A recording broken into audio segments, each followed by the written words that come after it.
Seagulls circled the terrace, their cries like laughter, sharp and insincere, like my daughter's smile.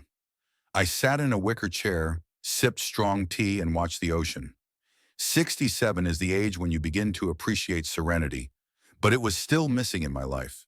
Costa Mesa became my home 35 years ago.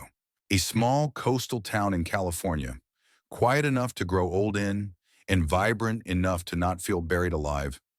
My house stood on a small hill overlooking the ocean, a memory of a time when working as a marine safety inspector brought in a decent income. Now retired, I watched the sea without professional interest, but the habit of assessing danger was still there. The phone vibrated on the table. Yolanda, again. The third call in a week, an unusually high frequency for a daughter who usually remembered my existence once a month, or even less often. Daddy, are you home? I'll be by in half an hour with that pie you like. I didn't like any pie, especially the ones she called my favorite, but I nodded as if she could see me. Dash, dash. Sure, come over. Putting the phone down, I got up and headed for the office. With 10 minutes before Yolanda arrived, I needed to check on a few things. The study was the darkest room in the house, the heavy curtains, the floor-to-ceiling bookshelves, the solid oak desk. Behind one of the bookshelves lurked a safe. I pushed aside the third volume of the Nautical Encyclopedia and entered the combination. The safe opened with a quiet click. The contents of the safe were exactly as I'd left it a week ago, after I'd discovered the theft. Three things were missing: my father's gold watch, my late wife Anna's pearl necklace, and a small box containing her rings. Yolanda probably thought I hadn't noticed the missing items. After all, don't all old people get absent-minded? Don't they all start forgetting where they put things? I closed the safe and put the book back where it belonged. Yolanda didn't know that I kept an inventory of everything in the safe, with pictures and descriptions, a habit of a man who had worked 30 years in security. Nor did she know about the second safe, hidden in the basement, where the really important things were kept: documents, cash, and my will, which still listed her as an heiress. When I returned to the terrace, Yolanda's silver Ford was already in the driveway. She got out of the car holding a box of pie from the local bakery. She was wearing a light blue dress, her hair gathered in a careless bun, and a wide smile on her face. A smile that never reached her eyes. "Daddy, you look great." Yolanda came up the terrace steps and kissed me on the cheek. She smelled of expensive perfume. "You too," I replied, taking the box of pie. "What brings you here today? Do I need an excuse to visit my own father?" She laughed, but there was something strained in her laugh. "I just thought we could spend some time together. I've been so busy lately with work." Yolanda worked as an exterminator for a company that catered to the wealthy homes of Newport Beach. Not the kind of career kids dream of, but she seemed to enjoy talking about millionaires whose homes were infested with termites or ants. "A little revenge on the privileged," as she once put it. "How's work? Still poisoning cockroaches in rich people's homes?" I asked, cutting the pie. "It's fine," she answered quickly. "Too fast. But I don't want to talk about work. You know, I was thinking. It's been so long since we've spent time together." "Really?" I put a piece of pie on my plate and looked at her. At 31, Yolanda was an attractive woman with sharp facial features inherited from her mother. But there was something cold, calculating in her eyes. Something Anna didn't have. "And what do you suggest?" She looked away for a moment, as if gathering her thoughts. "I rented a boat for this weekend. Thought we could go out to sea like old times. Remember when I was little and you used to take me out on inspections?" I remembered. Those were the rare moments when we were really close. I showed her how to check life-saving equipment, taught her how to read the weather from clouds and waves. But then there was the sinking ship incident, and Yolanda found herself witnessing me trying to rescue the crew. 3 survived, 2 drowned. After that, she never wanted to go to sea again. Said she was afraid of the water. "You're afraid of the water," I reminded her. "I was 9 years old, Dad. People change." She smiled, covering my hand with hers. "Besides, who better to protect me from the dangers of the ocean than a former marine safety inspector?" There was flattery in her words, but also something else. Something insincere. I'd learned to sense danger in my 30 years on the job, and now my internal radar was sounding alarms. I thought back to the last few weeks. Yolanda had started showing up more often, always with gifts or offers of help. She even offered to organize a house cleaning, a thing she had never done before. It was probably during this cleaning that the items from the safe had been stolen. Now she was offering a boat trip. Yolanda, who always said she hated the ocean. Sounds like fun, I replied, deciding to play along. When do you want to go? This Saturday. I've rented a small boat. Nothing too complicated. We could leave in the morning, spend the day at sea, and be back by sunset. Saturday's fine. Yolanda shone, and for a second I saw in her the little girl who had once sat on my lap while I told her about the constellations by which sailors navigated the night sea. But the illusion quickly faded. We spent another hour talking about nothing. Yolanda asked about my health, how I was doing at home, whether I needed help with my finances. She was especially insistent about my savings and insurance. You know, Dad, she said as she was about to leave, I was thinking that maybe you should think about selling the house. It's too big for one person, and stairs might be a problem at your age. I'm only 67, Yolanda. I go up and down those stairs 20 times a day. Now, yes, but in 5 years? 10 years from now? She shook her head. I'm just worried about you. Worried. Interesting word for what I saw in her eyes. It wasn't concern, it was calculation. When she left, I stayed sitting on the terrace, looking out at the ocean. The sun was already setting, coloring the water orange and purple. Beautiful and dangerous, like so much in this world, including my daughter. I pulled out my phone and opened the banking app. My credit card had been charged several unusual charges over the past month. Restaurants more expensive than Yolanda could afford, jewelry store purchases, hotel reservations in Mexico. The card I gave her was for emergencies only. Apparently, her idea of emergencies was quite broad. Sighing, I blocked the card and headed inside. I needed to get ready for Saturday's walk. Something told me it wasn't going to be as idyllic as Yolanda had described. The next morning, I called my old friend Barton Pierce, owner of a marine hardware store in the harbor. Whitney, haven't heard from you in a while, old sea wolf. How's life on land? Boring, but safe, I replied. Listen, I need a couple things. Nothing special, just going for a walk with my daughter. Yolanda, I could hear the surprise in Bart's voice. I thought she was afraid of water. People change, I echoed my daughter's words. Dash, dash. Bart said. What do you need? A waterproof GPS tracker, small enough to hide in your clothes. There was a pause on the other end of the line. Whitney, is everything okay? Sounds like you're expecting trouble. I smiled, looking at the picture of Anna standing on the mantel. She died 10 years ago, but sometimes I still talk to her, asked her advice. I wonder what she would say now. She'd probably tell me to give Yolanda another chance. Anna was always an optimist. I'm a realist. Just a precaution, Bart. Old habit. Well, come by this afternoon. I'll pick something up for you. After the call, I sat down at my desk and started writing. A police report on the theft from the safe, dated yesterday afternoon. I wasn't going to file it now, but I might need it later. Then I wrote a letter to my lawyer with the changes to the will. Yolanda was still listed as the heir, but now with certain conditions. That evening, returning from Bart's with a small waterproof box in my pocket, I sat in a chair overlooking the ocean and thought about how Yolanda and I had come to this point. When exactly had something broken between us? Maybe it started with Anna's death? Or earlier, when I spent more time at work than at home? Or maybe I'd always been a bad father, just didn't want to admit it. Anna used to say that I was too hard on Yolanda, that I expected perfection from her that didn't exist. Maybe she was right. But does strictness justify stealing? Do a father's mistakes give his daughter the right to betray him? The phone vibrated, a message from Yolanda confirming our 9 a.m. Saturday meeting at the harbor. I replied with a short, "I'll be there," and put the phone away. The ocean outside the window was beginning to darken, turning from blue to almost black. I knew there were dangers lurking beneath its surface that most people didn't even realize were there.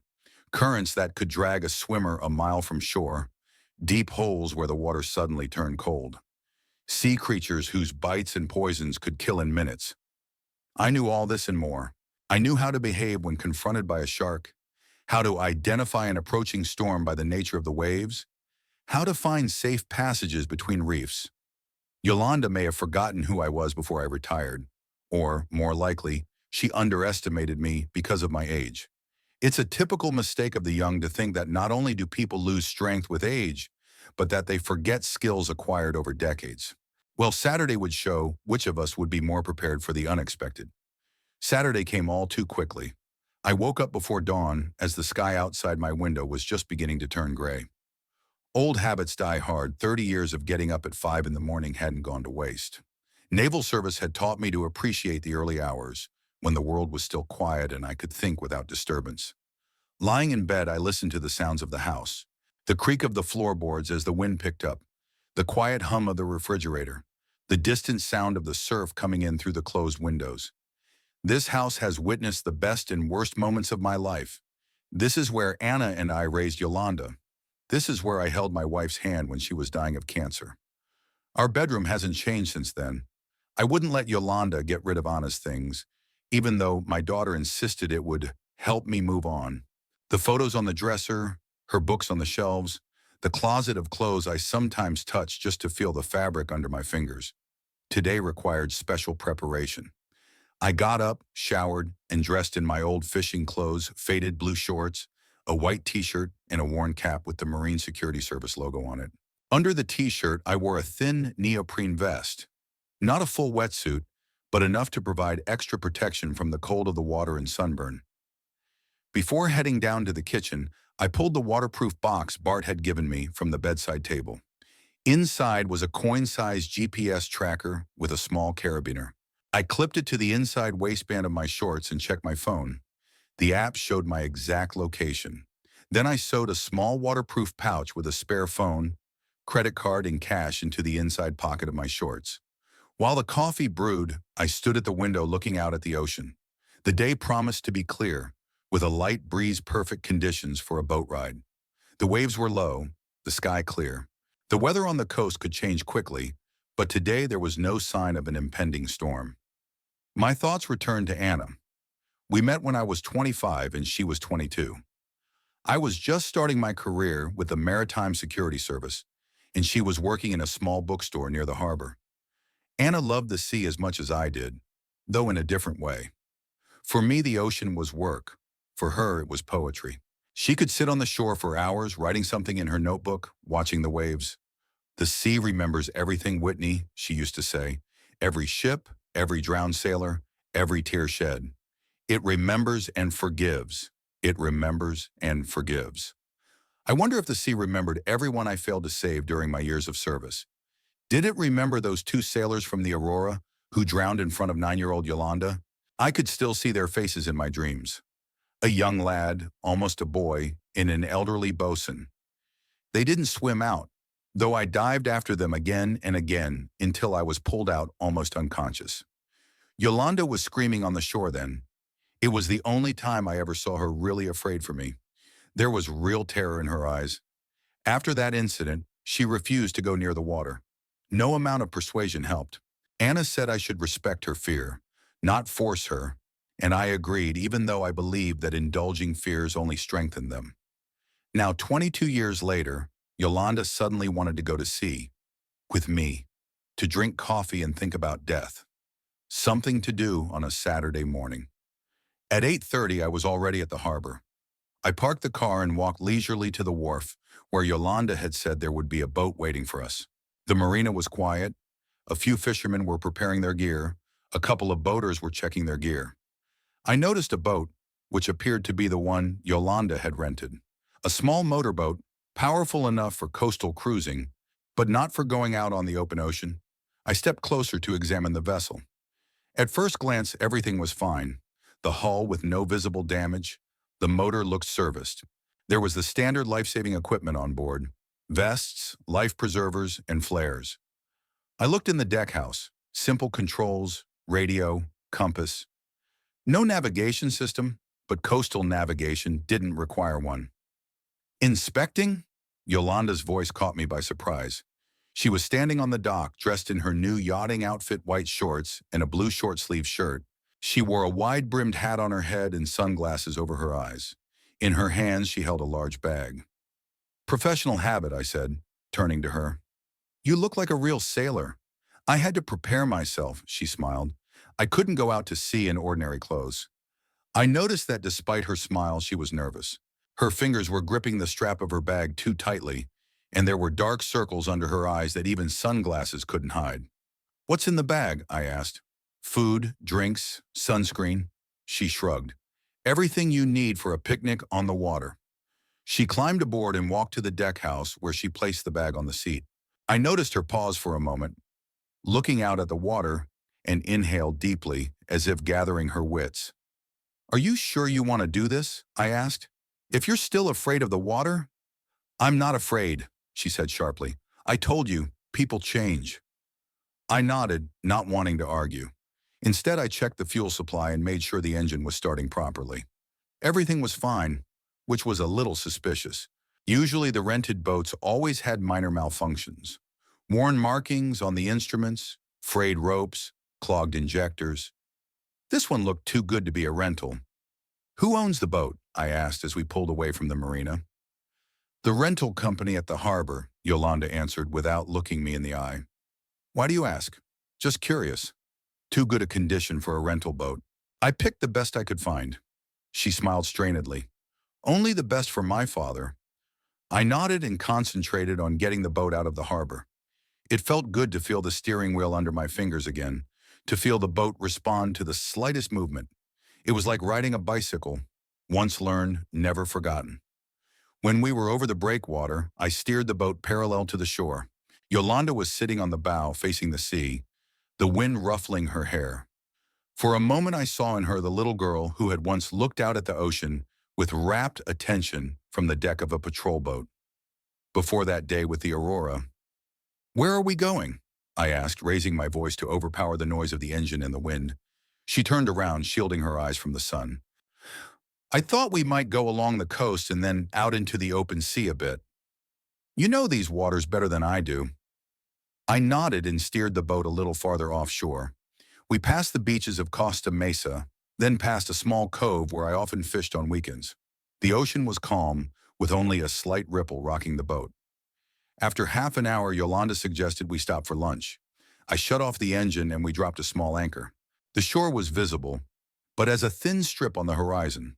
The blue ocean stretched around us, interrupted only by the occasional passing ship in the distance. Yolanda took sandwiches, fruit, and a thermos of coffee out of her bag. We sat in the stern, arranging the food on a small table. "How often do you go out to sea now?" she asked, handing me a sandwich. "Once a month, maybe," I answered. "Sometimes I rent a boat for fishing.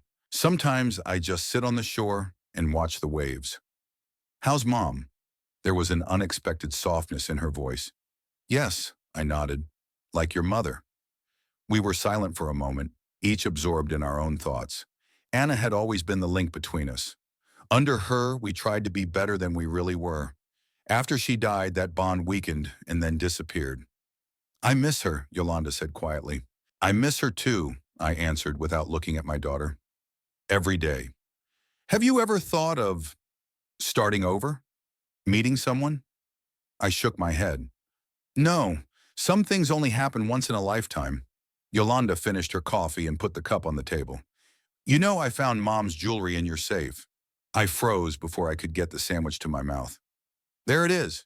"Yeah, I know, you took it." She turned to me, a look of surprise in her eyes that quickly changed to something akin to guilt, but only for a moment. "I didn't take them. I just looked. They're still there." "No, they're not. My father's watch, your mother's pearl necklace, and the ring box. It's all gone." Yolanda shook her head. "You must have forgotten where you put them. At your age, that's normal." My age has nothing to do with my memory," I replied calmly, "and I know exactly where those things were and where they disappeared too." She turned away, looking at the horizon. "I don't know what you're talking about." I decided not to insist.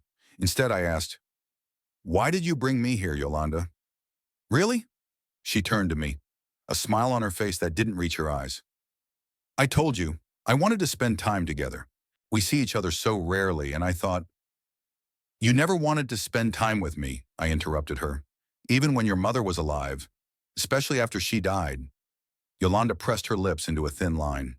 "Maybe I decided to change, fix our relationship before it's too late." "Or maybe you need something," I suggested. "Something other than Mom's jewelry." She stood up abruptly, nearly knocking over the table. "I told you I didn't take it." I watched her, noting the way her hands shook, the way she avoided my gaze. Yolanda had always been a bad liar. Anna said she'd inherited it from me, the inability to hide the truth behind false words. Let's change the subject, I suggested, deciding to back off for now. Tell me about your work. How are things going with the extermination of cockroaches in the rich? Yolanda visibly relaxed and sat down again. Same old, same old. Lots of work, little appreciation. Last week I was working on some tech mogul's house. You should have seen the villa, like a spaceship landing on a hill. And there are ants inside. She went on about her clients, and I listened, half listening, watching her hands, which now and then reached for the bag, as if checking something. What could be in there? A weapon? It was unlikely. More likely some of my papers she wanted me to sign. A will? Power of attorney? After lunch, Yolanda suggested we move farther offshore. I agreed, started the engine, and steered the boat into the open sea. She sat next to me in the wheelhouse, with her bag on her lap. I wanted to talk to you, she began when the shore was almost out of sight, about your house and finances. Here it was. I nodded, keeping my gaze on the horizon. I'm listening. You're getting older, Dad, and the house is too big for you alone. I was thinking, maybe you could move into an assisted living facility. There's medical staff there, other people your age. I'm not going to move, Anasha replied, and I'm only 67. I don't need medical staff. But you will, she insisted. Maybe not now, but in a few years. And wouldn't it be better to be prepared? Sell the house while the real estate market is booming? And where would the money from the sale go? She shrugged her shoulders as if the question were irrelevant. To support you, of course, a good nursing home. Maybe for the traveling you've always dreamed of. I've never dreamed of traveling. I've spent my whole life on one stretch of coast, and I've been content with that. Yolanda knew that. And who's going to manage that money? You? She looked away. I could help you with the finances. I have experience. Experience with what? Spending my money on restaurants and jewelry stores? Yolanda flinched as if I'd hit her. I don't know what you're talking about. The credit card you used last month. The one for emergencies. She blushed but quickly pulled herself together. It was temporary. I was having financial difficulties, and I was going to pay the money back. If you just told me you'd noticed, you would have made up some story, I finished for her. I always do.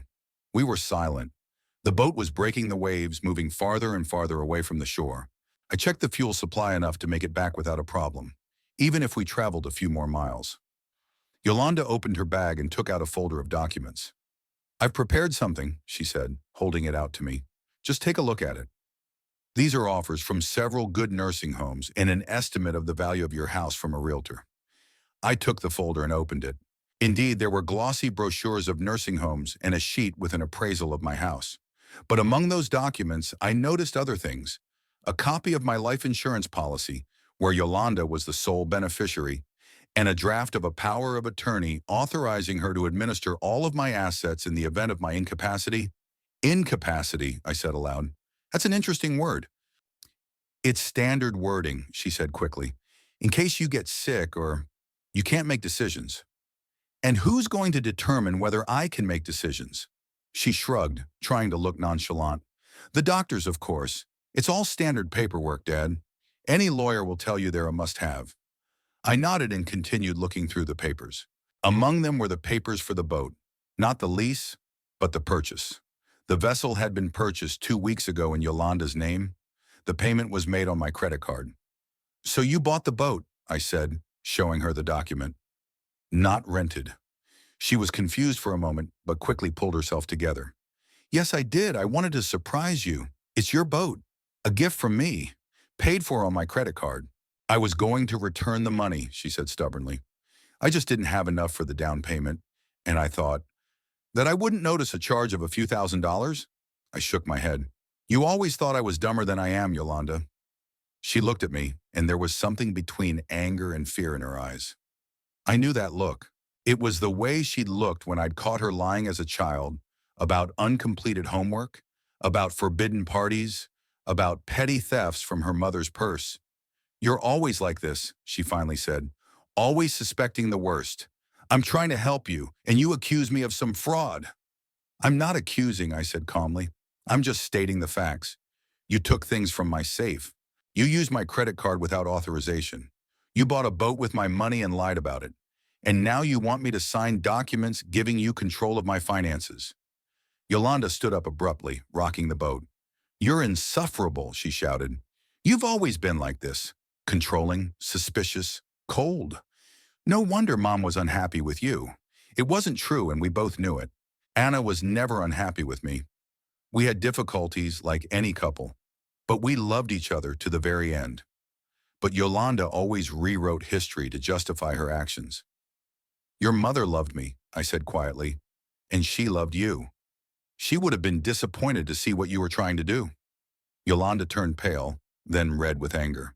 You don't know anything, she shouted. You've always thought only of yourself, about your work, your discipline, your rules. Never about me. I remained silent, looking at her. At that moment, she seemed like a stranger to me. Not my daughter, not a part of Anna and me, but someone completely foreign. I deserve this, she continued, lowering her voice. After everything I've been through with you, after all the times you refused to help me, I deserve this house, this money. I'm your only daughter. Blood doesn't give you a right to my money, I replied. And it certainly doesn't give you the right to steal from me. She laughed, but there was no mirth in her laugh. Steal? That's not stealing. It's an inheritance. It'll all be mine when you die anyway. I turned off the engine. We were far from shore. No other boats in sight. Just the vast ocean and the two of us. I felt the tracker in the waistband of my shorts heat up slightly, a sign that it was working, sending a signal. Time to head back, I said. This walk was a mistake. Yolanda looked at me, and something in her gaze changed. The fear was gone, only cold determination. Yes, she agreed. It was a mistake. She took a step toward me, and I instinctively backed away, feeling the boat rock under my feet. The sun was high, its rays reflecting off the surface of the water in thousands of glittering shards. At another time, I would have enjoyed the sight, but now my thoughts were occupied with my daughter, standing before me with an expression on her face I had never seen before. There wasn't an ounce of love or affection in it, just cold calculation. Maybe we should talk, I suggested, trying to break the tension. Let's go back to shore and discuss it calmly. Yolanda shook her head slowly, not taking her eyes off me. It's too late to talk, Papa. It's too late. She stepped toward me again, and the boat rocked slightly. I held tightly to the handrail, feeling every muscle in my body tense in anticipation of the inevitable. Don't do anything stupid, I warned. Whatever you're thinking of doing will only make things worse. Yolanda laughed, a harsh, unpleasant sound, not at all like the little girl I'd once taught to tie nautical knots. Nonsense? She repeated. No, Daddy, it's not stupidity. It's a solution. A solution to a problem that had been ruining my life for far too long. She turned away and headed toward the deck house where her bag lay. I watched her every move tensely, ready for anything to happen. She pulled a bottle of water out of her bag and took a sip, then offered it to me. Would you like some? It's a hot day. I shook my head, not wanting to approach her or take anything from her hands. Yolanda shrugged and returned the bottle to her bag. You know, she said, looking at the horizon, I always thought the sea would take you away. After that Aurora thing, I was sure that one day you wouldn't come back from another raid. Every time you went out on patrol, I imagined your funeral. Her words hit me harder than any physical blow. I'd never suspected that my daughter was thinking about my death while I was risking my life saving others. I didn't know, I replied quietly. Of course you didn't. Yolanda turned to me, tears glistening in her eyes. You never knew anything about me. What I felt, what I dreamed, what I feared. You were busy saving other people's lives, and mine passed you by. There was a truth in what she said that I couldn't deny. I was really consumed with work, often absent, and when I was home I kept my distance, unable to express my feelings. Anna made up for my emotional coldness with her warmth, but after her death, there was only a gulf between my daughter and me. I did the best I could, I said. Maybe not as well as I should have, but I tried. You tried? Yolanda grinned bitterly. Remember my graduation? You didn't come because you were in some kind of security meeting. And my 21st birthday? You sent a card and a check because you were at a conference in San Diego. And when I divorced Paul, you didn't even call to check on me. I could argue that I didn't go to the graduation because I was rescuing a sinking yacht with a family of 4 on board that day. That on her 21st birthday, I was investigating a ferry crash that claimed 16 lives. That I hadn't called since her divorce because she'd told me to stay out of her personal life. But what was the point of explaining? You can't change the past. I'm sorry, I said simply. You're sorry? Yolanda shook her head. It's too late for regrets, Papa. Too late for everything. She walked to the edge of the boat and looked down at the water. You know what I see when I look at the ocean? Not beauty, not majesty like you do. I see the monster that almost took you when I was 9. The monster who was always more important to you than me. She turned to me, and in her eyes I saw something akin to pity. But today I made friends with that monster. And you know what? It turns out he and I have a lot in common. I realized what was about to happen a split second before she lunged at me. Despite my age, my reflexes were still sharp. I managed to dodge, and Yolanda flew past, nearly falling overboard herself. She cursed, regained her balance, and turned to me again. Don't fight it, she hissed. It'll look like an accident. An old man losing his balance in a boat. No one will suspect anything strange. Except for the fact that I've been on the water for 30 years and know how to keep my balance on deck, I replied, keeping my eyes on her. Except for the fact that I'm a former marine safety inspector who can't easily be drowned. But you're an old man, Yolanda objected, taking another step toward me. Old men fall. Old men drown, especially when there's no one around to help. She lunged forward again, but this time I was ready. I stepped aside and put my foot out. Yolanda stumbled and fell to the deck, hitting her chin. A thin trickle of blood ran from her lip. Stop it, I said firmly. We're going back to shore, and you're going to give me everything you took from my safe. After that, I want you to stay away from me. Yolanda slowly rose to her feet, wiping the blood from her chin. There was pure hatred in her eyes.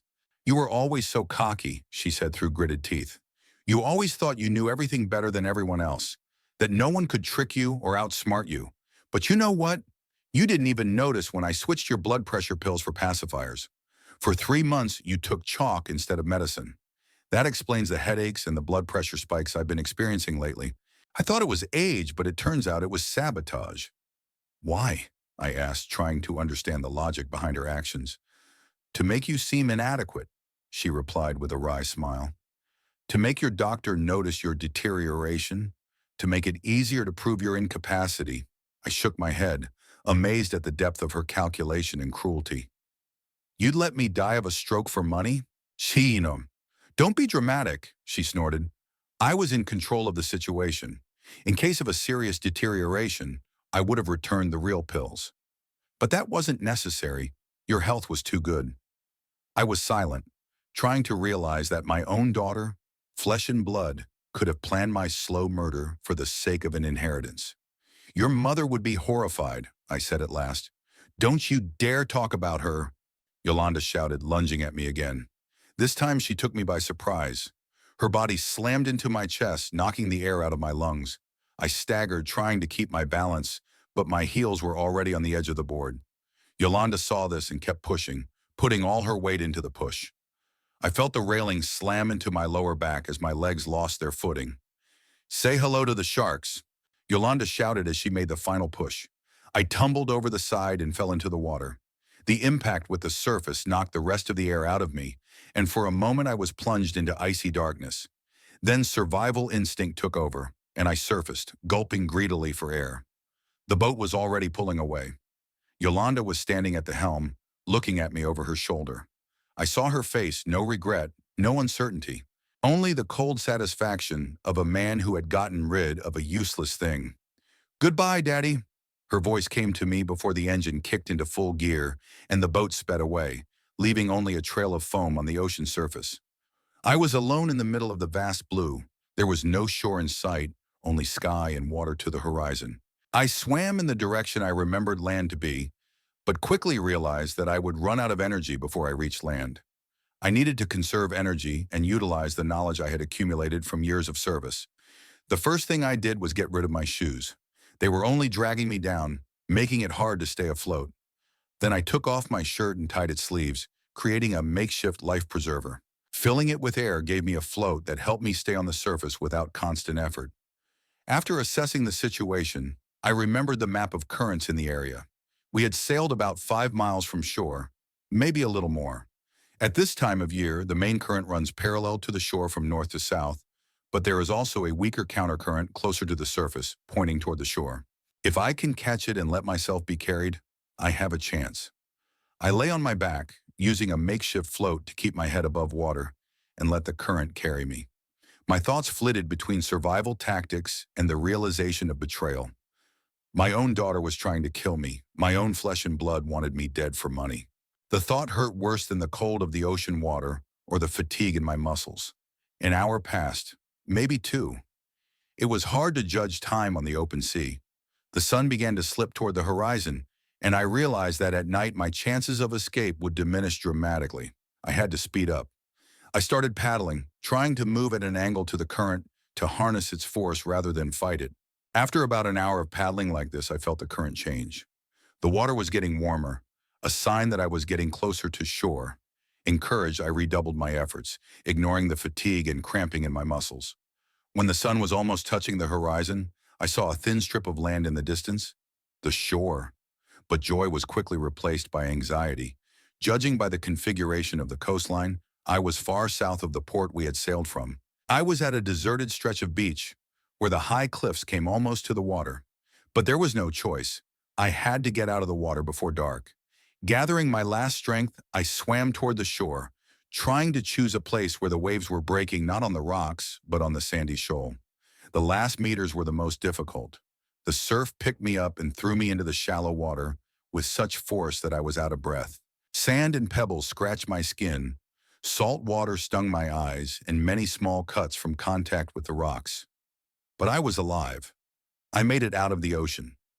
Lying on the sand, breathing heavily, I tried to gather my strength for the next step. I needed to find people, a phone, any way to communicate with the outside world. And I needed to get home before Yolanda did. A tracker. I remembered the GPS tracker Bart had given me. Fumbling for the waistband of my shorts, I was relieved to find the little device still there, protected by a waterproof case. Now I needed the phone to check my exact location. Struggling to get to my feet, I looked around. The shore was deserted, but in the distance, at the top of one of the hills, I could see a house. It was at least a kilometer away, and it was up a steep slope, but I had no other choice. Slowly, stumbling and stopping often to catch my breath, I began the climb. My muscles burned with fatigue, my side ached, my mouth was dry from thirst and salt water. But I kept going, thinking only that I had to get ahead of Yolanda. I had to be home when she returned, certain of my death. When I finally reached the house on the hill, the sun had already disappeared over the horizon, and dusk was enveloping the coast. It turned out to be the summer residence of some rich man, a large modern house with panoramic windows overlooking the ocean. I went to the door and rang the bell, mentally preparing to explain my appearance. Wet shorts, no shirt or shoes, scratched skin. The door was opened by a man in his 50s wearing an expensive tracksuit. His eyes widened in surprise at the sight of me. "Jesus, what happened to you?" "The boat capsized," I said in a thirsty, hoarse voice. "I need a phone, and a glass of water if you could." The man let me into the house, quickly led me into the kitchen, and poured water from the filter. I drank the first glass almost in one gulp, almost choking, then the second, more slowly. "You need to go to the hospital," he said, sizing me up. "You could be seriously injured." "There's no time," I replied. "I need to get back to Costa Mesa as soon as possible. It's a matter of life and death." He looked at me questioningly, but didn't argue. "You can use my phone, and I think I can lend you some clothes and shoes." I nodded gratefully and took the offered phone. The first thing I did was check the app associated with the GPS tracker. As I suspected, the current had carried me south of Costa Mesa, to the area of the small beach town of Laguna Beach. Then I called Bart. He answered after the second ring, his voice sounding concerned. "Whitney, is that you? Tracker says you're in the ocean." I was in the ocean, I corrected him. Now I'm ashore. Bart, I need your help. Right now. I explained the situation briefly without going into details about Yolanda's betrayal. Just said I'd fallen overboard and I needed to get home right away. Bart, bless his heart, didn't ask too many questions. I'll be at your place in 20 minutes, he said. Hang in there. After the call, the owner of the house, who introduced himself as Nate Hornby, offered to let me use the shower and change into his clothes. I gratefully accepted the offer. The hot water washed away the salt and sand, and the clean clothes, though a little big, were a real relief after hours spent in wet shorts. When Bart arrived, I felt almost human. I thanked Nate for his help, promising to return the clothes and thank him somehow later, and got into my friend's car. You look like you've come back from the dead, Bart said as I pulled onto the main road. Close, I said, looking out the window at the passing lights. You want to tell me what happened? I shook my head. Not yet, no. I need to get home first. As soon as possible. Bart nodded and picked up the pace. He knew me well enough not to insist on an explanation. Is there anything else I can do to help? I hesitated. I needed money. Cash I could use without leaving a trail. Luckily, I had something saved for just such occasions. Yes, I said. Take me to the mini warehouse on Baker Street. Bart raised his eyebrows in surprise, but again, he didn't ask any questions. The mini warehouse was one of those anonymous places where people stored things that didn't fit in their homes, but that they weren't ready to part with. I'd been renting the small bay for 15 years, ever since I realized that Yolanda wasn't as reliable as I would have liked. There I kept duplicates of important documents, old photo albums, and a safe with cash. The rainy day I'd always feared, but hoped not to see. We stopped at the warehouse gate and I entered the access code. The security grill lifted and we drove into the area. My compartment was at the far end of the row, number 42, the year of Anna's birth. Opening the door with my key, I stepped inside. Everything was exactly as I had left it on my last visit 6 months ago. I quickly found the safe hidden behind a stack of old magazines, entered the combination, and pulled out a wad of $100 bills. I didn't know you had a secret stash, Bart said, watching me. I hoped I'd never need it, I replied, tucking the money into the pocket of my borrowed pants. Now to the house. I need to be there before Yolanda gets back. Getting back to the house unnoticed was harder than I thought. There were no lights on when we pulled up, but Yolanda's silver Ford was already in the driveway. She was back sooner than I'd expected. Plan B, I muttered, gesturing for Bart to drive past. What's Plan B? He asked, turning the corner. I don't know yet, I answered honestly. But I'll figure something out. We stopped a couple blocks from my house and I explained what I needed. He listened without interrupting and only finally asked, Are you sure you don't want to just go to the police? Not yet, I shook my head. I want to talk to my daughter first, face to face. Bart sighed but agreed to help. He left me at a small motel on the outskirts of town, where I rented a room for cash using an assumed name. Before leaving, Bart promised to return in the morning with clean clothes in my size and everything I needed for the next phase of the plan. Left alone, I took another shower and collapsed onto the bed, feeling the fatigue finally taking its toll. But before I fell asleep, I pulled out my spare cell phone, which had miraculously survived the ocean dive thanks to its waterproof pouch, and sent a text to Yolanda's number. We're not done yet, then turned off the phone and let myself fall into slumber. Tomorrow would be a new day, the day my daughter would realize she'd underestimated the old man she tried to drown. The morning greeted me with a headache and aching muscles. Every movement felt sore, a reminder of the hours I'd spent in the ocean. I took a hot shower, trying to warm up my stiff joints, and only then did I feel a little better. Waiting on the nightstand was the new cell phone Bart had brought me early that morning while I was still asleep. There was a note next to it that said, Call me when you wake up. I dialed Bart's number, which I knew by heart. How are you feeling, old seawolf? He asked me instead of greeting me. Like I've been dragged under a keel, I answered honestly. But I'm all right. What about your clothes? Everything's in the car, and something else you asked for. That's great. Can you come over? I'll be there in 15 minutes. I hung up the phone and sat on the bed, thinking about a plan. I needed to find out what was going on in my house without attracting Yolanda's attention. And I needed proof of her intentions, something more substantial than a father's word against his daughters. Bart arrived exactly 15 minutes later, as promised.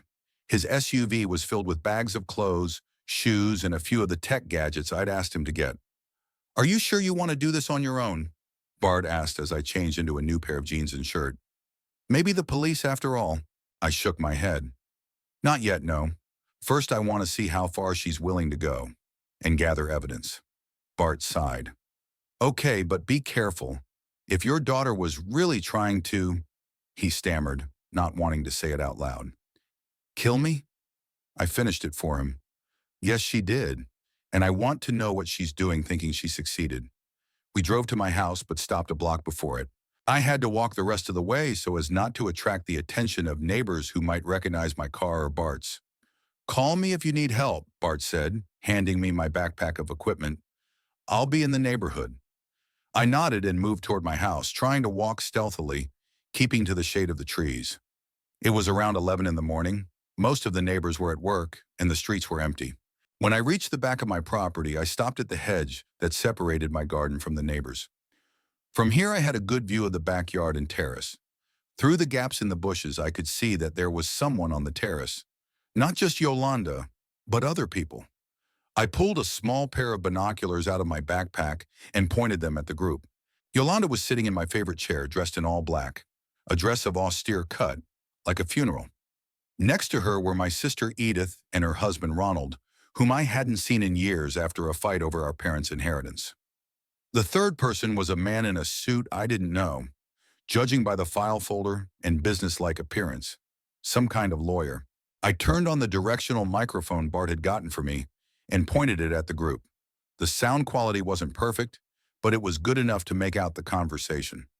"Officially declaring a death can take time," the man in the suit said. "It usually takes 7 years for a missing person to be declared dead. But in your case, given the circumstances of the disappearance and witness testimony, the process can be expedited." "7 years," Yolanda exclaimed. "That's unacceptable. We have witnesses who saw his boat capsize, and we know there were sharks in the area." So she made up the story about the boat capsizing, and somehow she found witnesses. "I wonder how much she paid them." "I understand your impatience, Miss Tuttle," the lawyer replied, "but the law is the law. However, we can begin the estate administration proceedings as the trustee named in Mr. Tuttle's documents." "Papers? What documents?" "I never appointed Yolanda as trustee. Apparently she forged my signature or found another way around the law." "What about the insurance?" Edith asked. Her voice, unlike in previous years, sounded greedy rather than concerned. "It's a decent sum, isn't it?" Yolanda nodded. 300,000, but you need a death certificate to get the insurance too. "We can apply for payment based on the presumption of accidental death," the lawyer said. "So, Mom, given the evidence and the absence of a body, the insurance company may agree to pay out before the court officially recognizes the death." My sister and Yolanda exchanged satisfied glances. They'd never gotten along particularly well, but apparently the prospect of splitting my money had brought them closer together. "What about the funeral?" Ronald asked. "Without a body, will it just be a memorial service?" "Yes," replied Yolanda. "I've already spoken to the church. They can hold a service this Friday. I thought it would be best not to delay. The sooner we have the ceremony, the sooner we can move on." "Move on?" Interesting euphemism for starting to spend my money. "What about the house?" Edith asked, looking around with undisguised envy. "Are you going to live here?" "For now, yes," answered Yolanda. "Then maybe I'll sell it. There are too many memories. Painful memories of the man she tried to kill. Or is it just old-fashioned for her taste?" I felt anger building up inside, but forced myself to breathe steady. Now was not the time for emotion. "If I may, I suggest we start with a property inventory," the lawyer said, opening the folder, "to make sure everything is in accordance with the law." "Of course," Yolanda nodded. "I've already started. Most of the things are of no value. Old furniture, books. But there are some interesting things." She stood up and led the group into the house. I couldn't hear their conversation anymore, but I realized they were off to look through my things, to appraise my possessions, to divide what I'd saved up all my life. I retreated into the shade of the trees and walked around the house, keeping my distance. I needed to find a new vantage point. There was a small window in the side of the house that overlooked the study. If they went in there, I could see and hear what was going on. Reaching the window, I cautiously peered out from behind the bush. The study was empty, but there were voices coming from the hallway. They were getting closer. I set up the microphone and prepared to listen. The first to enter the office was Yolanda, followed by the lawyer and my sister and her husband. Yolanda went straight to the bookcase. "Here, behind this book is the safe," she said, pushing aside a volume of the Naval Encyclopedia. "I've already checked its contents. There was some jewelry in there, but I moved it to a safety deposit box. Transferred. Another euphemism for theft." "Reasonable," the lawyer nodded. "And the documents?" "Here." Yolanda took a folder out of the safe and put it on the table. "All the important papers." The lawyer began to look through the documents, occasionally making notes in his notebook. "Everything is in order," he said at last. "The will is correct, and you are named as the sole heir to the entire estate, including the house, car, and all financial assets." "And the power of attorney?" Yolanda asked. "The one I showed you earlier?" Yes, it is also in order, although it is not notarized. But given the circumstances, the court may recognize it as valid." I tensed up. "A power of attorney? I never signed any power of attorney in Yolanda's name. It's obviously a forgery." "Great," Yolanda smiled. "So I can start disposing of the property now?" "With some restrictions," the lawyer clarified. "You can manage current accounts, pay bills, maintain the property, but major transactions such as selling the house or withdrawing significant sums from accounts will require additional court authorization." Yolanda nodded, but I noticed her face tense up slightly. Obviously, she expected to have full control of my money immediately. "Shilmarim." "Well," Edith said, looking around the office, "we can help you sort through your things. Some of it can be given to charity. Some of it can be sold." "Thank you for the offer, Aunt Edith," Yolanda replied with a fake smile. "But I would rather do it myself. It helps me deal with my grief." Grief. Another word that sounded mocking in the mouth of a woman who had pushed her own father over the side of a boat. "Of course, dear," Edith nodded, but I could see the disappointment in her eyes. Evidently, she had expected to carry away something valuable under the pretense of helping. "If I may," interposed the lawyer, "I'd like to take a look at the rest of the house to make a preliminary inventory of the property." They left the office, and I stopped hearing their conversation. But I had seen enough. Yolanda really believed I was dead and had already begun the process of appropriating my property. She had forged a power of attorney, probably other documents as well. She was planning a funeral, a farce designed to convince everyone I was dead and to expedite the money. I backed away from the window and returned to the hedge. I needed to think about the next step. I could go to the police right now, but I had no hard evidence of attempted murder. Just my word against Yolanda's. And with the forged power of attorney, she could claim that I had given her the authority to dispose of the property myself and had simply forgotten about it because of my age. No, I had to catch her red-handed, make her confess to what she'd done, and I had a plan to make that happen. I waited for the lawyer, Edith, and Ronald to leave, leaving Yolanda alone in the house. Then I returned to Bart's car, who was patiently waiting for me at the agreed location. "Well, how was the reconnaissance?" he asked me as I got into the car. "Worse than I thought," I said, and told him everything I'd seen and heard. "She's already planning my funeral, Bart, and she's forged the documents that entitle her to my estate." Bart whistled. "That's some serious scope.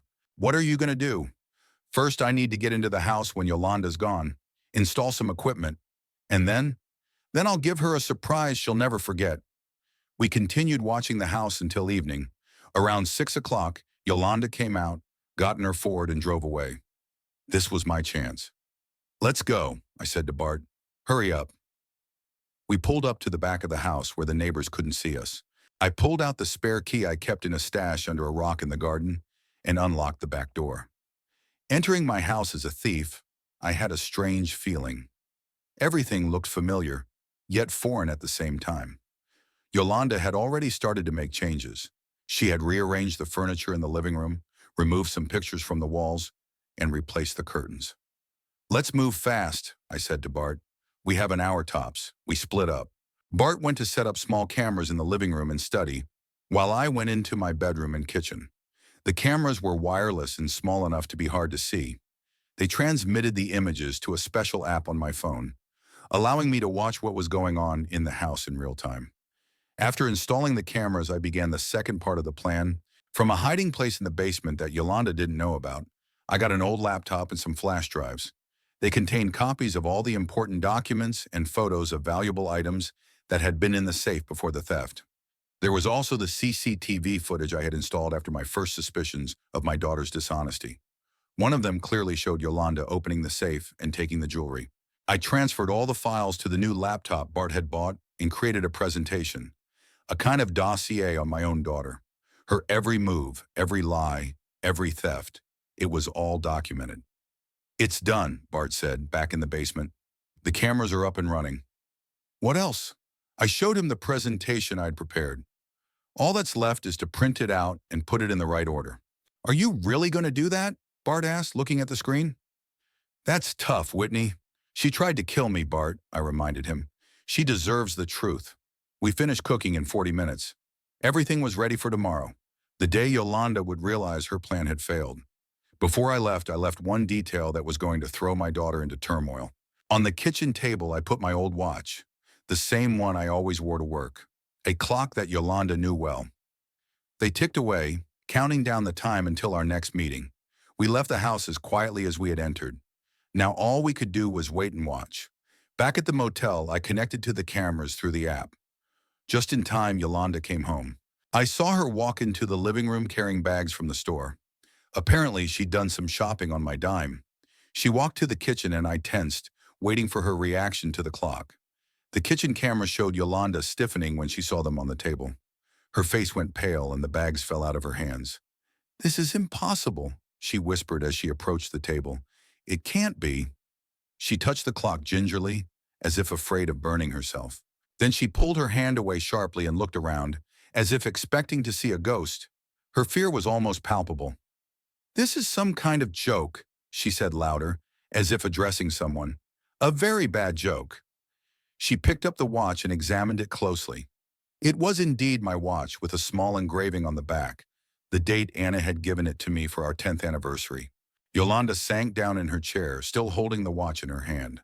Her self-confidence evaporated, leaving only fear and confusion.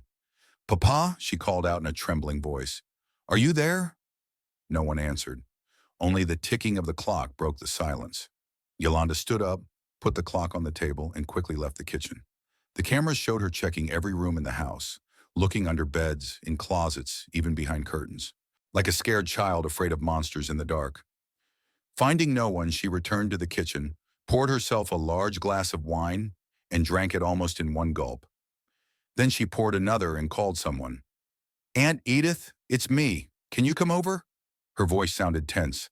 "No, it's nothing urgent. It's just, I found something strange. Dad's watch. Yeah, the same one. It was just sitting on the table, even though it wasn't there when I left." "No, I'm not crazy." She was almost screaming.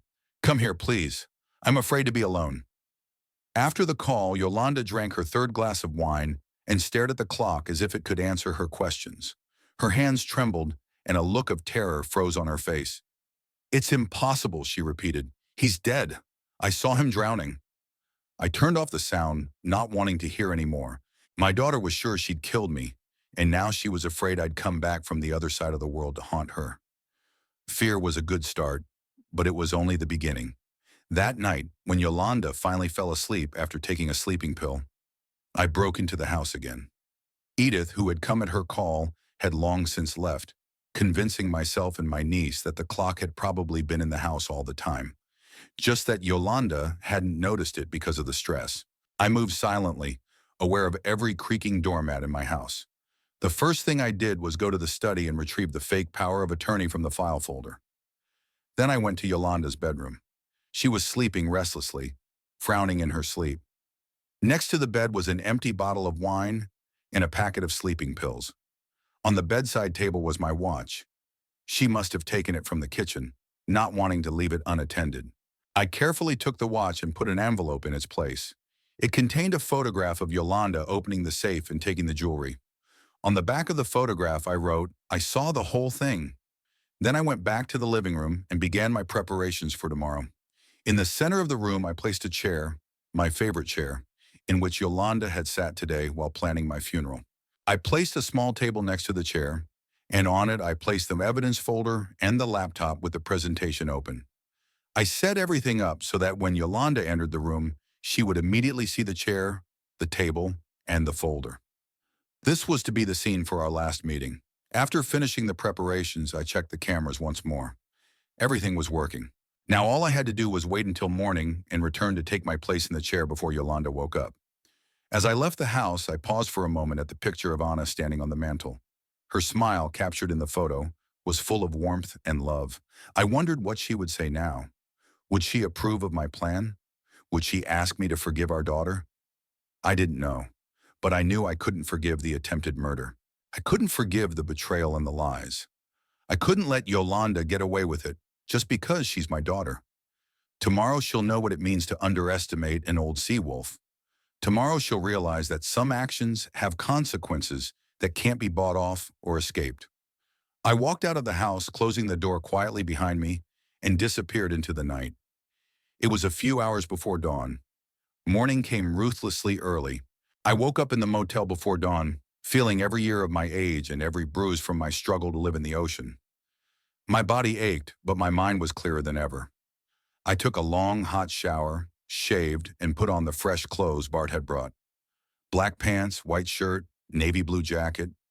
Clothes that made me look more formal than usual. I wasn't just a father today. I was a judge. "Are you sure you can handle this on your own?" Bart asked when we met in his car. "I could go with you." I shook my head. "This would have to be between me and her. Just between us." Bart didn't argue. He drove me to the corner of my street and stopped. "I'll wait for your call," he said. "Don't do anything irreversible." I nodded, knowing what he was worried about. Bart was afraid that my anger and sense of betrayal might push me to something extreme. But I wasn't going to stoop to Yolanda's level. I wanted justice, not revenge. I walked home, trying not to be seen by the neighbors. It was early morning, about 6:30, and most of the houses on the street were still asleep. The fresh morning air filled my lungs, bringing with it the smell of the ocean. My ocean that couldn't kill me, despite my daughter's best efforts. I entered through the back door, using the spare key. The house was quiet. Checking the cameras on my phone, I made sure Yolanda was still asleep in her room. After last night's bottle of wine and sleeping pills, she would probably sleep until late morning. I had plenty of time to finalize my arrangements. I walked through to the living room where I had set the stage for our meeting yesterday. Everything was in place. My chair in the center of the room, the table with the evidence folder and laptop, the old nautical clock on the mantel ticking like a metronome. I sat down in the chair and opened the folder.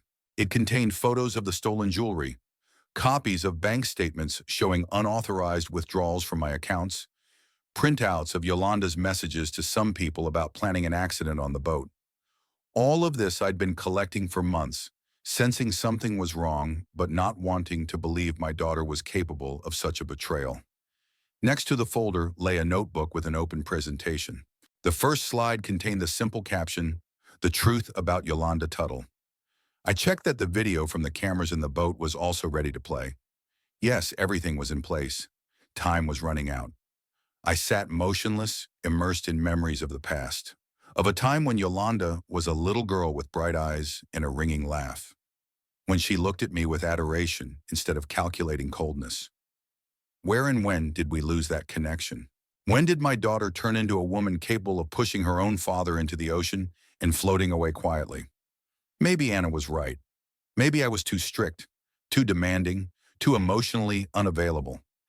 Maybe I had created this monster with my own hands, with my neglect and coldness.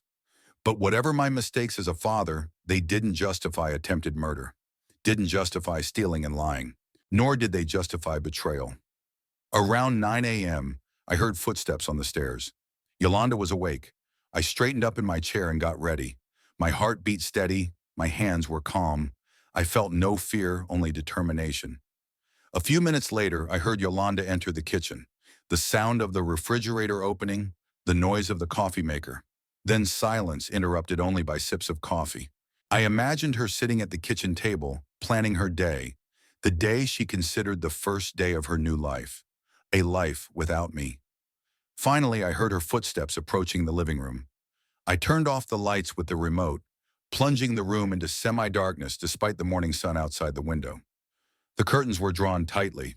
Yolanda entered the living room, holding a cup of coffee in her hand. She was wearing a silk robe, a new one, probably bought with my money by the look of it.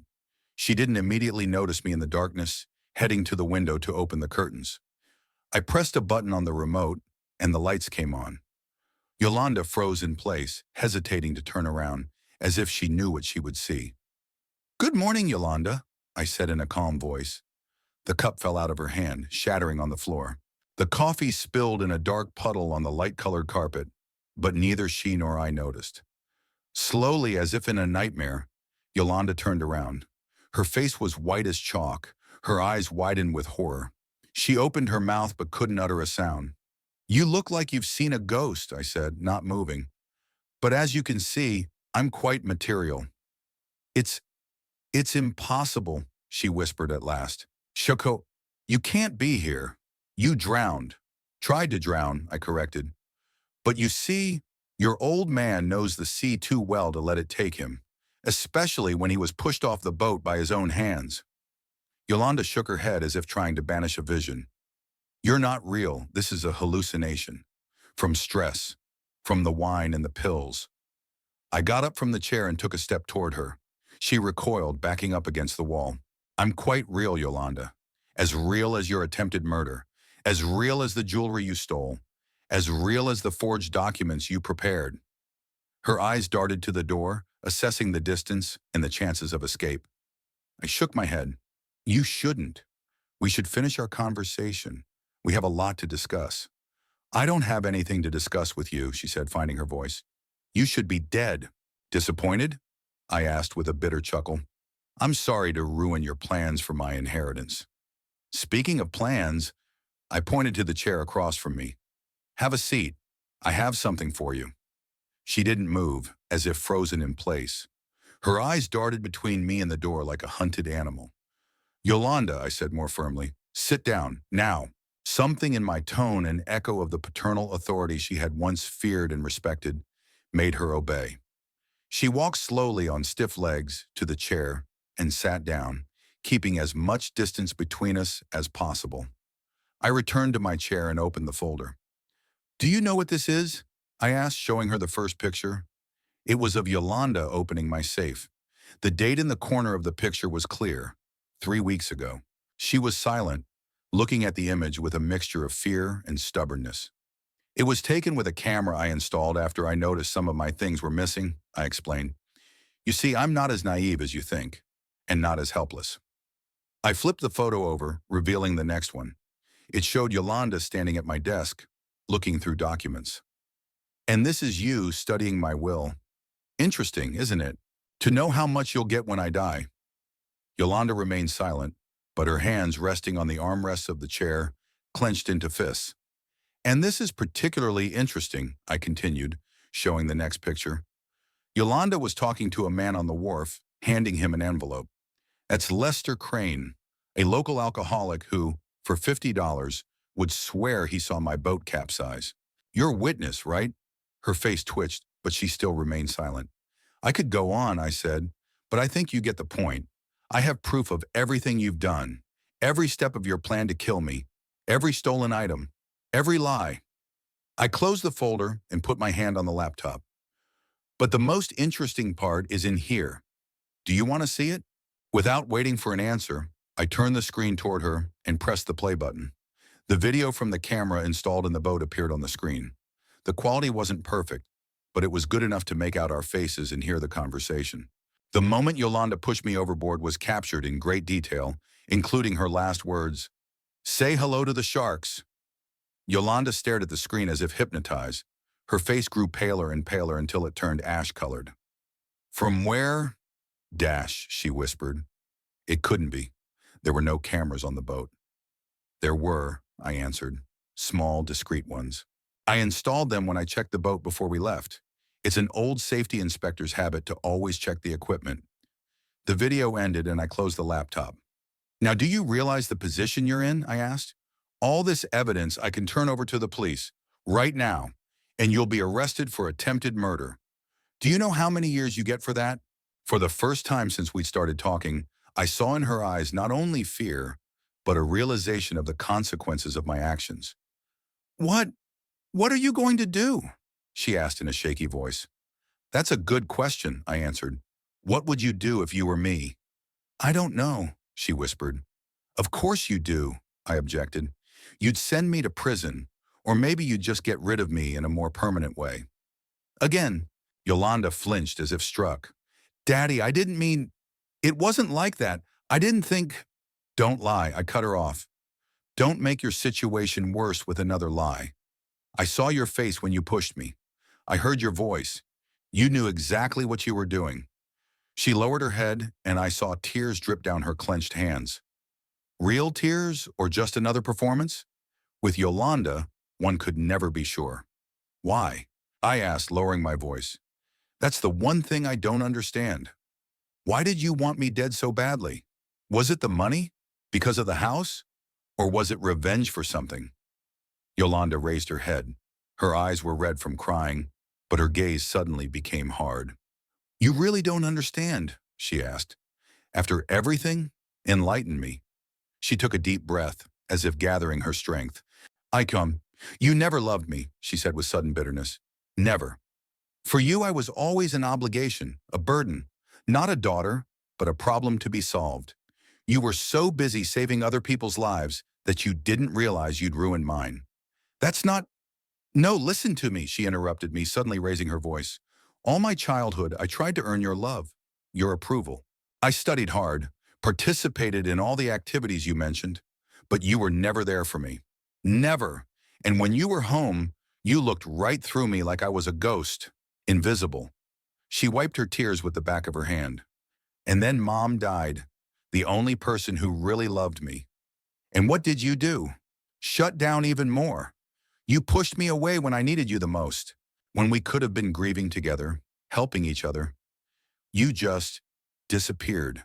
Physically, you were here, but emotionally, you were thousands of miles away. There was a bit of truth in what she said that I couldn't deny. After Anna's death, I really pulled away from everyone, including my daughter, immersed in my own pain, oblivious to her suffering. And you decided that murder was the answer? I asked quietly. That my death would fix something? I didn't plan it, she replied, lowering her gaze. Not at first. At first, I just wanted something from you. Some kind of compensation for all those years of neglect. Mom's jewelry that you hid in the safe instead of giving to me. The money you refused to give me when I really needed help. The house you lived in alone, even though it was too big for one person. She paused, wiping away new tears. And then, when I saw how easily you noticed things missing, how easily you blocked the card, I realized that you would never let me get what I deserved. That as long as you were alive, I would always be a beggar, always struggling to survive while you sat in your big house overlooking the ocean. And that's when you decided to kill me, I finished for her. She didn't answer, but her silence was eloquent enough. You know what the saddest part is, Yolanda? I said after a long pause. You could have just talked to me, told me how you felt, asked for help. I would have listened. I might not have understood right away, but I would have listened. You never listened, she countered. Never. Maybe, I agreed. But we'll never know now, will we? Because you chose violence over conversation, betrayal over honesty, and that choice changed everything between us. Forever. I stood up, gathering my folder and laptop. What now? She asked, looking up at me. Are you going to call the police? I shook my head. No, not today. Maybe never. Not because you don't deserve it, but because I don't want your mother's memory to be tainted by scandal. She loved you in spite of everything. And part of me, despite your betrayal, still remembers the little girl who was once my daughter. I took a step toward the door, then stopped and turned to her one last time. I have something for you, I said, pulling an envelope from the inside pocket of my jacket. It's a new will. I made it yesterday. It disinherits you. All my property after my death will go to a charitable fund to help the families of dead sailors. I think your mother would like that. I put the envelope on the table next to her. You have 24 hours to pack your things and leave this house. Anything you stole, jewelry, money, you can keep. Think of it as severance pay. The last thing you'll ever get from me. Daddy, please. She started, but I raised my hand to stop her. I'm not your father anymore, Yolanda. You lost the right to call me that the moment you decided my death was worth your gain. From that moment on, we are strangers. Her face contorted in pain. Real or feigned, I couldn't tell. What am I supposed to do now? Where do I go? That's your problem, I said. You're a grown woman. You can solve them yourself. Without my help, without my money, without my name. I turned and headed for the door. Behind me, I heard her sobbing, loud, desperate sobs. But I didn't stop. I didn't turn around. Tears couldn't change anything between us. On the doorstep, I said without turning around, "Goodbye, Yolanda. I hope someday you'll realize what you've done and maybe find a way to live with it." I walked out of the house, closing the door behind me. The sun was shining brightly, the sky was cloudless, the ocean in the distance glistened like molten silver. The world continued to exist, even though my life had just changed forever. I no longer had a daughter, only the memory of a child I once loved and perhaps didn't show that love enough, in the memory of the woman who tried to kill me. I took a deep breath of sea air and walked forward without looking back. A new life was ahead of me, lonely but free of betrayal and lies. A life I wasn't supposed to live, but was given as a gift by an ocean that refused to accept me. 6 months had passed since our last meeting with Yolanda. 6 months of a new life that began the moment I closed the door behind me and crossed my daughter out of my heart. At least that's what I tried to convince myself.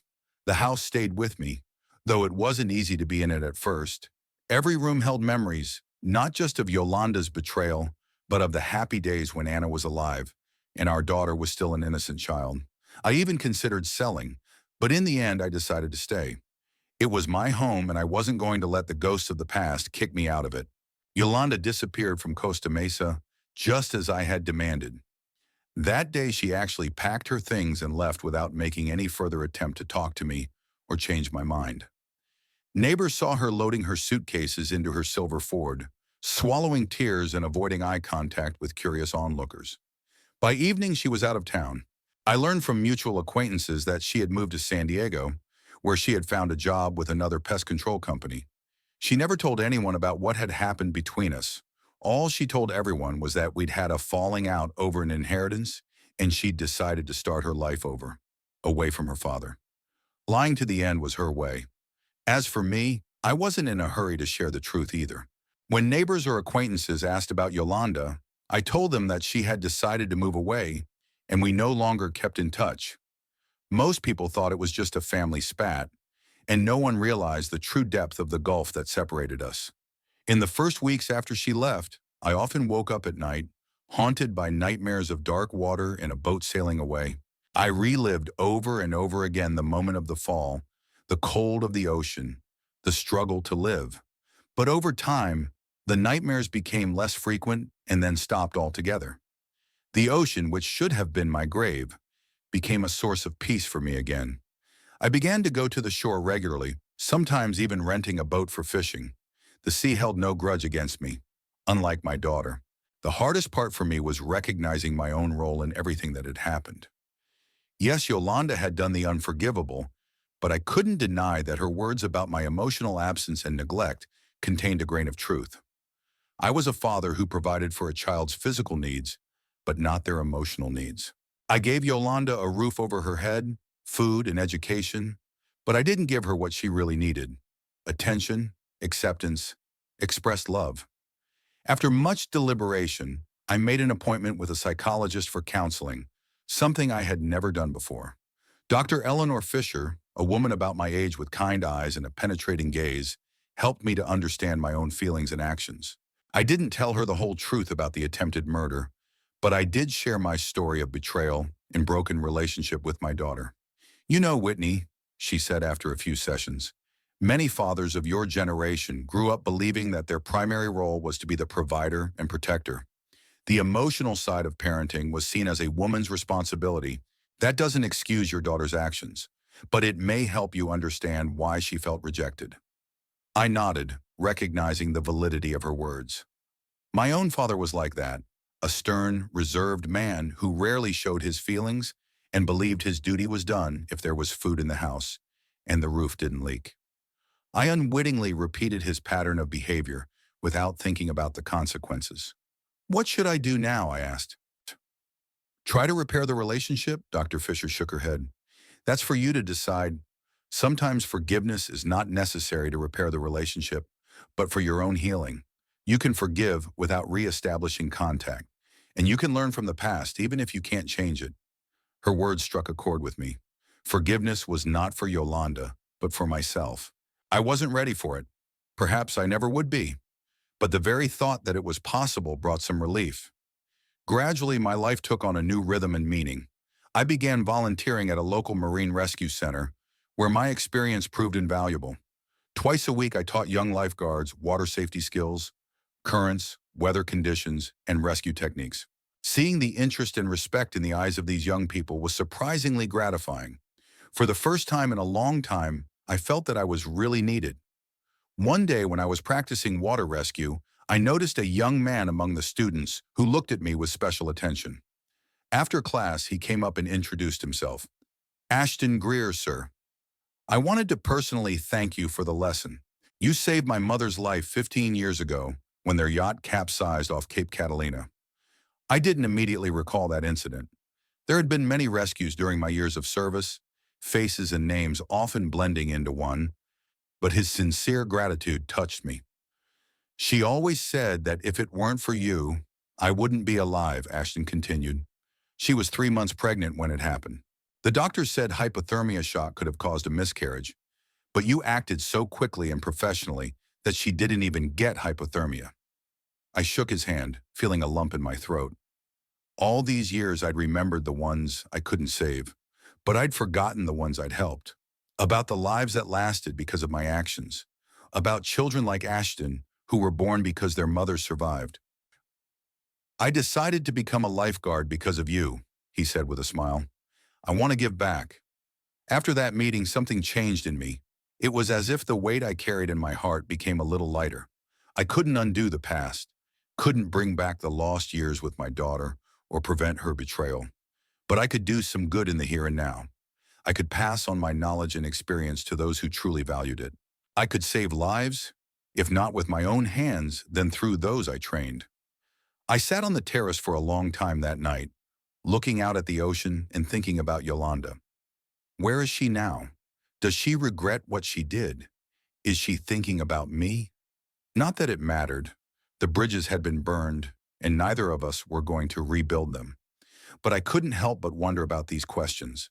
In the morning, I called my attorney to confirm the changes in my will. All of my assets were indeed to go to a fund to help the families of fallen sailors upon my death.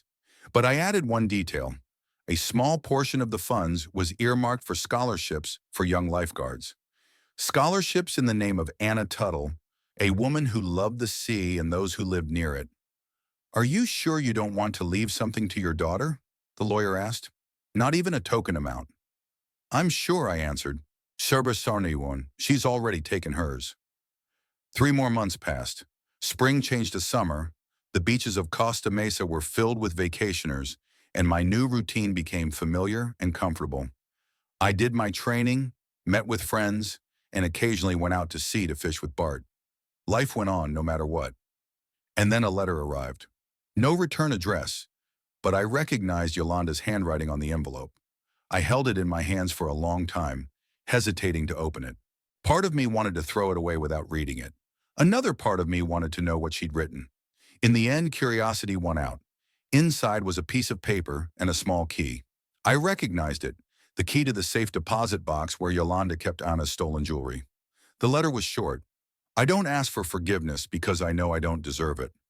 Just returning something I should never have taken. It belonged to Mom and now it should go back to you. I haven't touched those things since that day. Yolanda. No apology, no explanation, no plea to restore the relationship. Just an admission of the theft and the return of the stolen goods. It was her style, proud even in defeat, unable to fully admit her guilt or repent. I put the letter in my desk drawer and did nothing for a while. Didn't go to the bank to get the jewelry, didn't answer the letter, didn't try to contact her. Wasn't ready. Maybe I never would be. Life, meanwhile, continued to offer surprises. One day, a woman I had never seen before rang the doorbell, tall, with gray hair and a tight bun, and a penetrating gaze. "Dash Mr. Tuttle?" she asked. "My name is Veronica Shepherd. I was a friend of your wife's in college." I invited her in, surprised and intrigued. Anna rarely mentioned her college years, and I knew very little about her friends from that period. "I found you through mutual acquaintances," Veronica explained as we sat down in the living room. "I wanted to give you something that belonged to Anna." She pulled a small box from her bag, tied with a ribbon. "These are her college diaries. She left them with me before she transferred to another university. Said she'd pick them up someday, but she never did. And I recently found them while moving and thought you or your daughter might treasure them." I took the box, feeling my fingers trembling slightly. Anna's diaries, a part of her I never knew. "Thank you," I said. "This is unexpected gift." Veronica nodded, as if she understood my feelings. "She wrote about you often, you know, even before you met. She'd seen you on the pier when you were instructing the rookies. Said she'd never met a man with such a pure calling. I didn't know that. Anna never told me she'd noticed me before our first meeting at the bookstore. She was special," Veronica said, standing up, "and she loved you very much. Both of you, you and your daughter." After she left, I sat staring at the box of journals for a long time. Opening them meant letting new pain into my life, memories of the woman I'd lost and the time when our family was still whole. But not opening them meant giving up a part of Anna that I could recognize even after her death. In the end, I made up my mind. The first entry was dated the day Anna first started college. The last was the day before we were married. In between lay years of her life, thoughts, dreams, fears. And in between was the story of our love, seen through her eyes. I read all night, sometimes laughing, sometimes crying, sometimes just stopping to catch my breath. Anna wrote about our first meeting, about her doubts, about how she gradually fell in love with me, about her fears for my safety when I went to sea, about her joy when she found out she was pregnant, her hopes for the future of our family. Among her notes, I found her reflections on parenting. She wrote that she wants to be a mother who is supportive and guiding, but not controlling, that she wants to teach our child independence and kindness, that she hoped I could show our daughter not only discipline and responsibility, but also the tenderness I so rarely showed in public. "Whitney thinks I don't see his gentleness," she wrote, "but I see the way he looks at Yolanda sleeping, the way he strokes her hair when he thinks no one can see. He has so much love in him, but he doesn't know how to express it. I hope in time he will learn." Those words hit me in the heart. Anna saw what I didn't recognize, my inability to express my feelings, my emotional stiffness. And she hoped I would change, but I didn't. I didn't, or didn't want to. In the morning, after a sleepless night with Anna's journals, I made a decision. I couldn't change the past, couldn't undo my mistakes with Yolanda. But I could be a better person now, could learn what I hadn't learned in all these years. Openness, emotional honesty, the ability to express what I felt. I took the safe deposit box key Yolanda had sent me out of the drawer and went to the bank. Anna's jewelry was there, the pearl necklace, the rings, my father's gold watch, all safe and sound, just as Yolanda had written.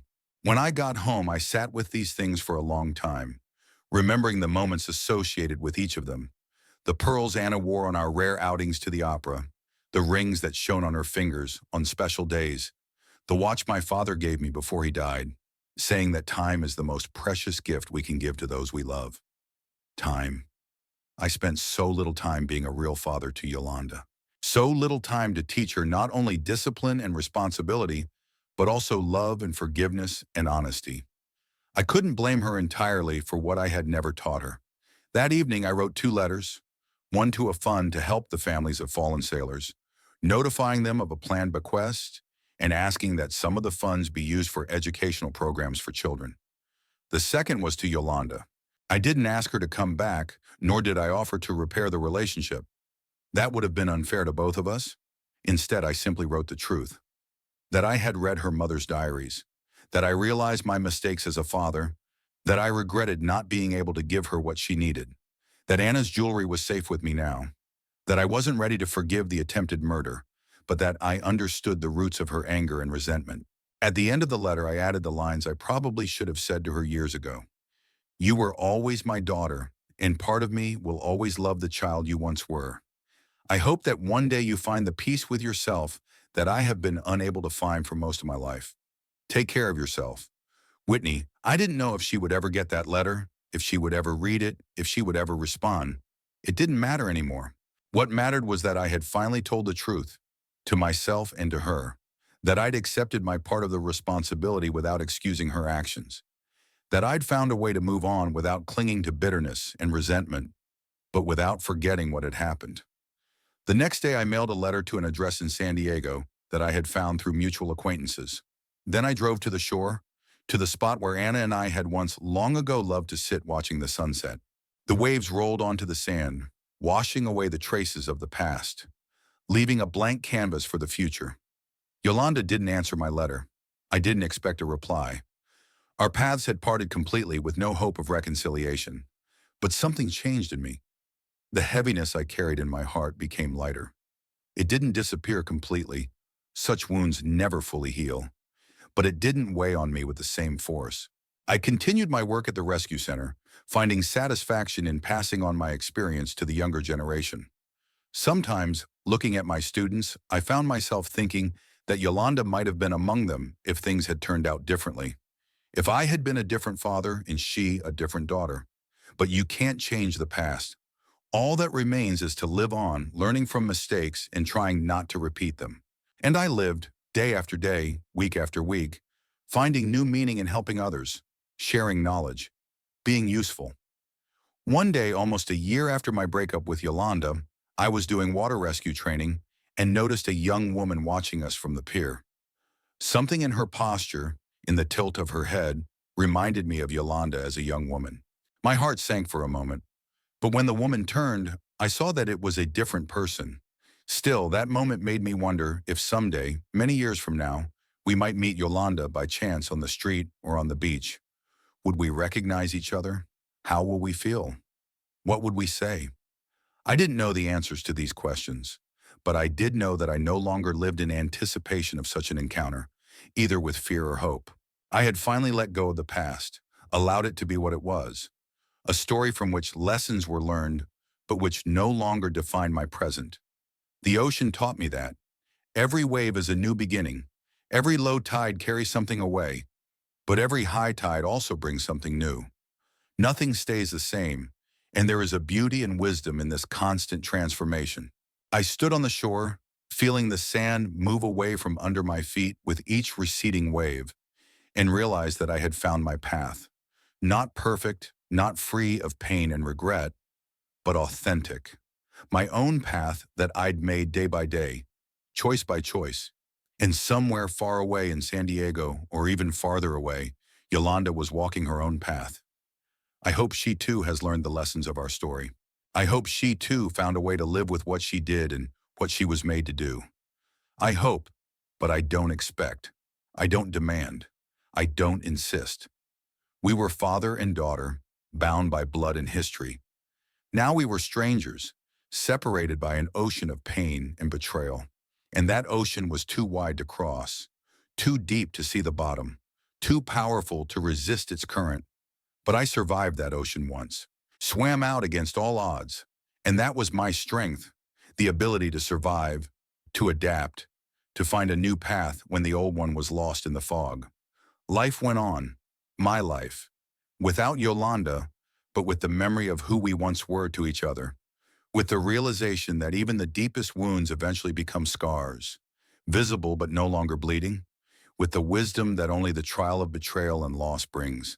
I made my choice. She made hers. And each of us now lived with the consequences of those choices, in different worlds, under different skies, but under the same sun that illuminates and reveals the truth, no matter how bitter.